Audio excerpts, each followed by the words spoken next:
Hey everybody, welcome to the Basis Points Podcast. I'm Kevin Flanagan, head of fixed income strategy at Wisdom Tree Asset Management. We're on a Fed watch here. We're going to talk about independence and filtering out the noise. I mean, without a doubt, the Fed has certainly garnered its fair share of headlines of late, right? Whether it was Powell's Jackson Hole guidance towards a likely rate cut in a couple of weeks or Fed Governor Cook's potential removal from the Federal Reserve Board. Investors have had a rash of news to digest in just the last couple of weeks. And it's against this backdrop I wanted to provide some perspective to you all and filter out the noise that has accompanied a lot of the headlines and stories that we've seen out there. So this podcast, I'm going to focus on the Federal Open Market Committee, the FOMC, and how monetary policy decision-making is actually made. I'll follow up with a post-FOMC meeting edition on September 17th when we actually have those results in hand.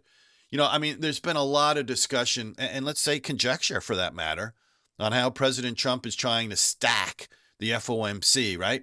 Replacing the chairman and Fed governors with his own picks. You know, and first up, the chairman. And while we've seen anything is possible for sure, you know, the most likely scenario still involves Powell finishing out his chairmanship tenure in May of next year. So let's put that aside. And now let's turn to the Fed governors. And a little Fed 101 here. There's a total of 7, and that includes the chairman. Now, Adriana Kugler did hold one of those seats, but has since resigned. So the president has nominated Stephen Moran to fill this position, and recent reports suggest this nomination could be fast-tracked. So he could participate as soon as this month's FOMC meeting. We'll see.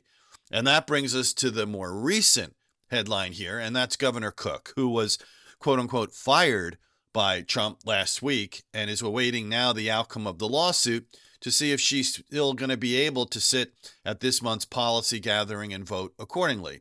And if the judge sides with the president, that will become another opening on the board.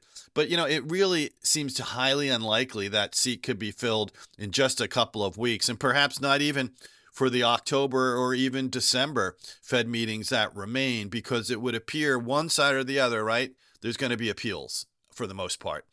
So the FOMC itself is made up of these 7 governors and 5 Fed regional bank presidents when the committee has its full complement of voting members. Now, the New York Fed president, in this case John Williams, is a permanent voting member. You know, and besides that, William is a veteran at the Fed. He served once as the San Francisco Fed president prior to this current position. Fed presidents, unlike per se governors, are selected after a search by local business leaders. However, the Board of Governors does have final say in the approval process, but history has shown that's usually a rubber stamp. And these 4 remaining voting presidents on the FOMC rotate on an annual basis. So while the Fed chairman does hold powerful sway over the committee in the decision-making process, he or she alone still needs to bring the rest of the voting members along in the process. Now, in the July Fed meeting, we did have 2 governors, Waller and Bowman, dissent, and that was the first time in 30 years 2 governors dissented.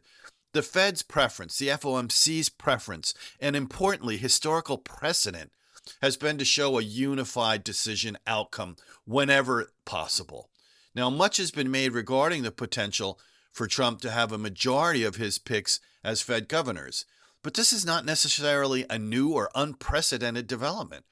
Presidents in the past have had the opportunity to not only choose a new Fed chairman, but also make their picks for Fed governors who are either resigned, let's call it for quote-unquote normal reasons, or their terms expired. Now, according to news reports, 7 out of the 11 Fed chair candidates being considered, I won't list them all here, have either sat or are currently sitting on the FOMC. So as I wrote in my blog on July 1st, this is an important point when considering the enormous responsibility that comes with the job from both a monetary policy and financial markets perspective. In other words, names are not just being picked out of thin air. So what's the bottom line? If Fed independence is ultimately questioned, it could be more of a negative influence on the back end of the Treasury curve. However, we're not there yet at this point. And thus far, the response from the U.S. Treasury 10-year yield to all of these headlines has been relatively muted. The focus is on the data. And a great deal of attention has been placed, obviously, on these current and future Fed nominees backing Trump's call for rate cuts. But if Powell resumes the easing process in a couple of weeks, it could become a moot point. So I'm going to end it there. I hope everybody has a great rest of the week. Hope you all had a great summer. And let's take it on head on here as we move further into September and then the fourth quarter. Have a good one, everybody.